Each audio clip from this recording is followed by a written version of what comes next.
Hello, everybody. Welcome to today's reading through the Bible in 365. Today we are going to be focusing on Leviticus chapter 13 and Matthew chapter 26, verses 26 to 50. We're going to get started in Leviticus with chapter 13. The Lord said to Moses and Aaron, "If anyone has a swelling or a rash or discolored skin that might develop into a serious skin disease, that person must be brought to Aaron, the priest, or to one of his sons. The priest will examine the affected area of the skin. If the hair in the affected area has turned white and the problem appears to be more than skin deep, it is a serious skin disease, and the priest who examines it must pronounce the person ceremonially unclean.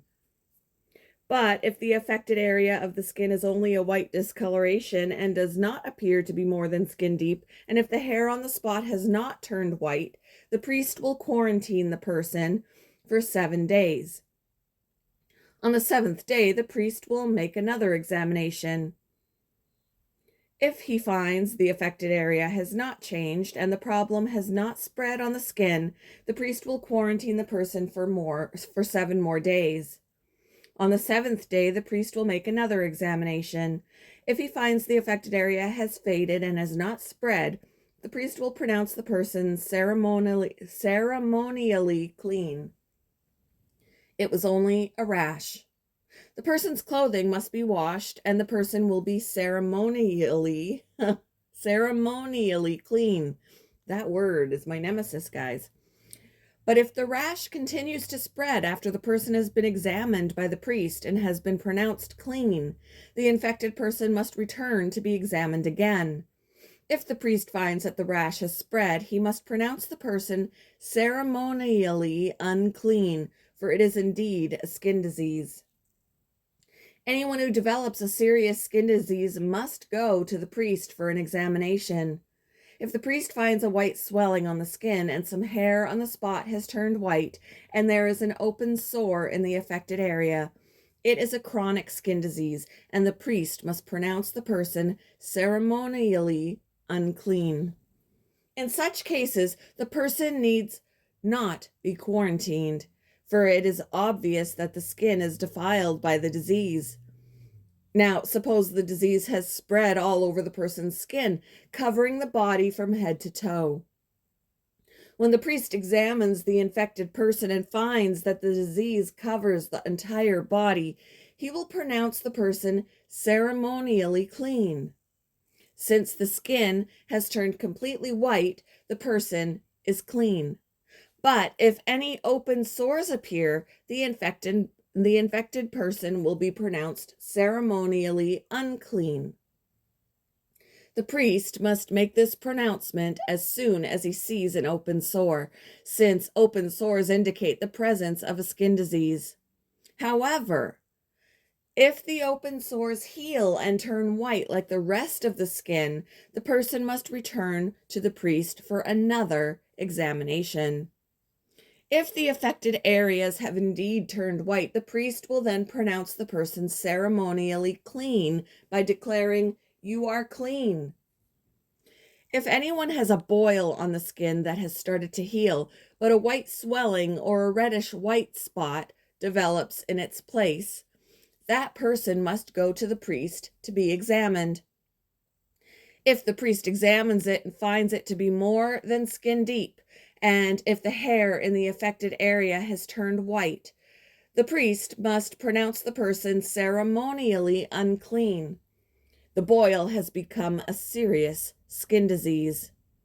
But if the priest finds no white hair on the affected area and the problem appears to be no more than skin deep and has faded, the priest must quarantine the person for 7 days. If during that time the affected area spreads on the skin, the priest must pronounce the person ceremonially unclean because it is a serious disease. But if the area grows no larger and does not spread, it is merely the scar from the boil, and the priest will pronounce the person ceremonially clean. If anyone has suffered a burn on the skin and the burned area changes color, becoming either reddish white or shiny white, the priest must examine it. If he finds that the hair in the affected area has turned white and the problem appears to be more than skin deep, a skin disease has broken out in the burn. The priest must then pronounce the person ceremonially unclean, for it is clearly a serious skin disease.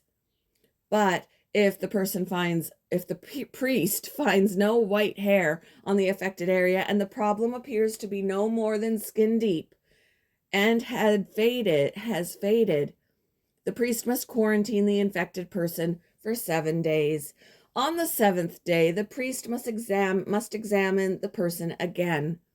If the affected area has spread on the skin, the priest must pronounce that person ceremonially unclean, for it is clearly a serious skin disease. But if the affected area has not changed or spread on the skin and has faded, it is simply a swelling from the burn.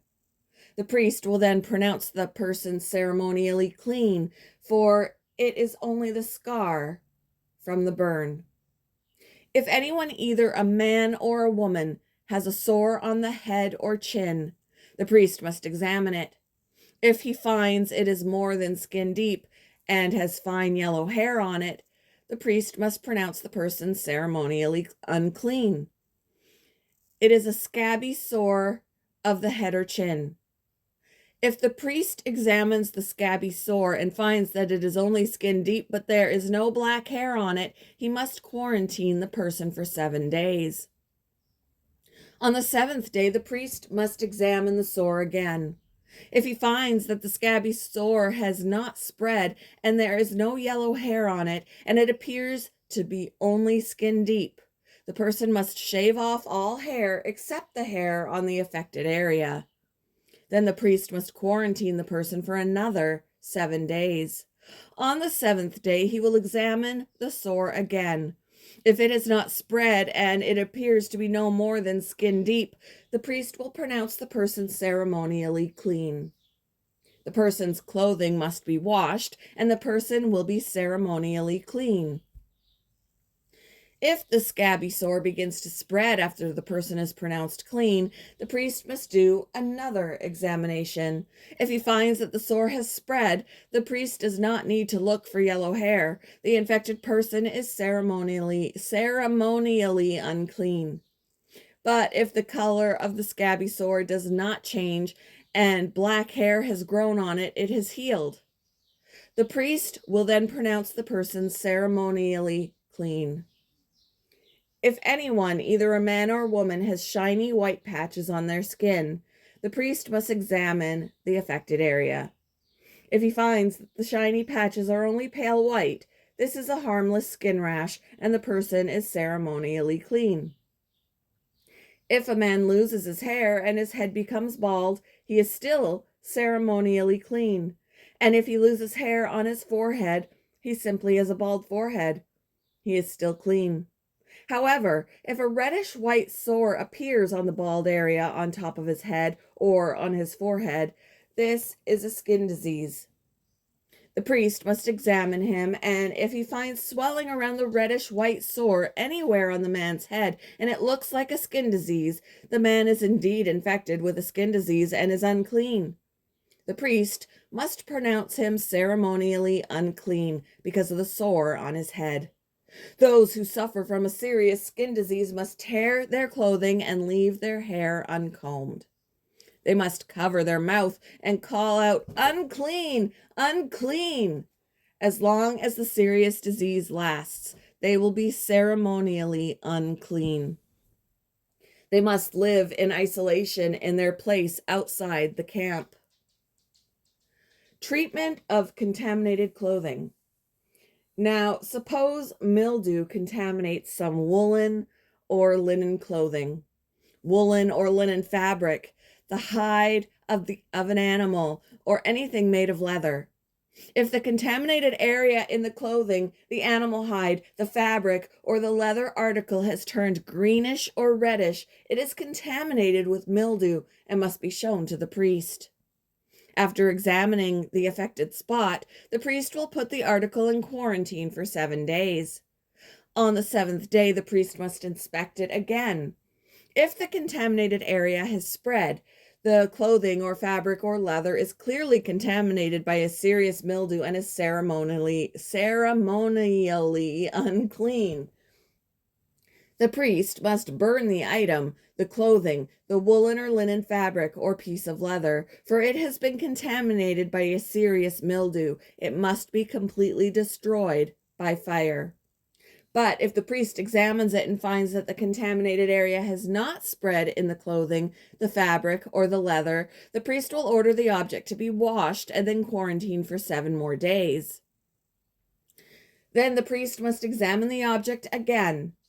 If he finds that the contaminated area has not changed color after being washed, even if it did not spread, the object is defiled. It must be completely burned up, whether the contaminated spot is on the inside or outside. But if the priest examines it and finds that the contaminated area has faded after being washed, he must cut the spot from the clothing, the fabric, or the leather. If the spot later appears on the clothing, the fabric, or the leather article, the mildew is clearly spreading, and the contaminated object must be burned up. But if the spot disappears from the clothing, the fabric, or the leather article after it has been washed, it must be washed again. Then it will be ceremonially clean. These are the instructions for dealing with mildew that contaminates woolen or linen clothing or fabric or anything made of leather. This is how the priest will determine whether these items are ceremonially clean or unclean. Moving on to Matthew chapter 26, verses 26 to 50. As they were eating, Jesus took some bread and blessed it. Then he broke it in pieces and gave it to the disciples, saying, "Take this and eat it, for this is my body." And he took a cup of wine and gave thanks to God for it. He gave it to them and said, each of you drink from it, each of you drink from it, for this is my blood, which confirms the covenant between God and his people. It is poured out as a sacrifice to forgive the sins of many. Mark my words, I will not drink wine again until the day I drink it new with you in my Father's kingdom. Then they sang a hymn and went out to the Mount of Olives. On the way, Jesus told them, "Tonight all of you will desert me. For the scriptures say, God will strike the shepherd and the sheep of the flock will be scattered. But after I have been raised from the dead, I will go ahead of you to Galilee and meet you there." Peter declared, "Even if everyone else deserts you, I will never desert you." Jesus replied, "I tell you the truth, Peter, this very night, before the rooster crows, you will deny excuse me, guys. You will deny 3 times that you even know me." "No," Peter insisted.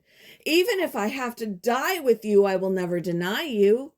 And all the other disciples vowed the same.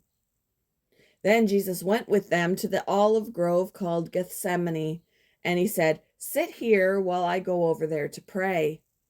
He took Peter and Zebedee's 2 sons, James and John, and he became anguished and distressed. He told them, "My soul is crushed with grief to the point of death. Stay here and keep watch with me." He went on a little farther and bowed with his face to the ground, praying, "My Father, if it is possible, let this cup of suffering be taken away from me. Yet I want your will to be done, not mine." Then he returned to the disciples and found them asleep. He said to Peter, "Couldn't you watch with me even 1 hour? Keep watch and pray so that you will not give in to temptation. For the spirit is willing, but the body is weak." Then Jesus left them a second time and prayed, "My Father, if this cup cannot be taken away unless I drink it, your will be done." When he returned to them again, he found them sleeping, for they couldn't keep their eyes open. So he went to pray a third time, saying the same things again. Then he came to the disciples and said, "Go ahead and sleep. Have your rest. But look, the time has come. The Son of Man is betrayed into the hands of sinners. Up, let's be going. Look, my betrayer is here." And even as Jesus said this, Judas, one of the 12 disciples, arrived with a crowd of men armed with swords and clubs. They had been sent by the leading priests and elders of the people. The traitor, Judas, had given them a prearranged signal. "You will know which one to arrest when I greet him with a kiss." So Judas came straight to Jesus. "Greetings, Rabbi," he exclaimed, and gave him the kiss. Jesus said, "My friend, go ahead and do what you have come for." Then the others grabbed Jesus and arrested him. But one of the men with Jesus pulled out his sword and struck the high priest's slave, slashing off his ear. "Put away your sword," Jesus told him. "Those who use the sword will die by the sword. Don't you realize that I could ask my Father for thousands of angels to protect us, and he would send them instantly? But if I did, how would the scriptures be fulfilled that describe what must happen now?" Then Jesus said to the crowd, Am I some dangerous revolutionary that you come with swords and clubs to arrest me? Why didn't you arrest me in the temple? I was there teaching every day." But this is all happening to fulfill the words of the prophets as recorded in the scriptures.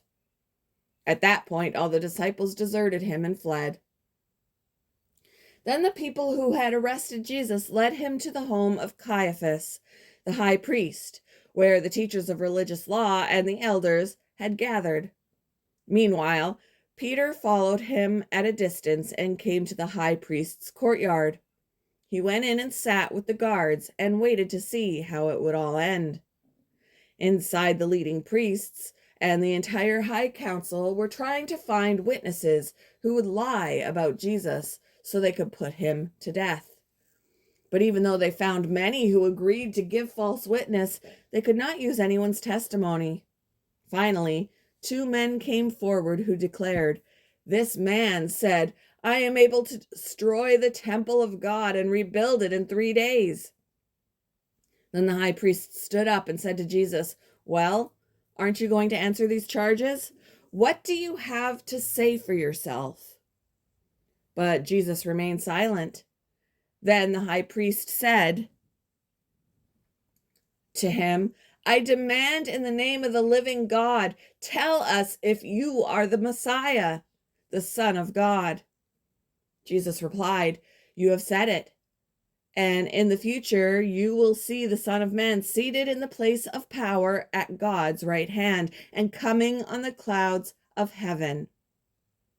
Then the high priest tore his clothing to show his horror and said, "Blasphemy! Why do we need other witnesses? You have all heard his blasphemy. What is your verdict?" "Guilty!" they shouted. "He deserves to die." Then they began to spit in Jesus' face and beat him with their fists, and some slapped him, jeering, "Prophesy to us, you Messiah. Who hit you that time?" I did read a little bit more than I was supposed to. I was supposed to read to 50 and I read to 59. But we'll just continue with, or no, I read to 68, sorry. We'll continue with verse 69 to the end of the chapter tomorrow. Hope you all have a wonderful day, and I will see you in the next one, guys. Bye.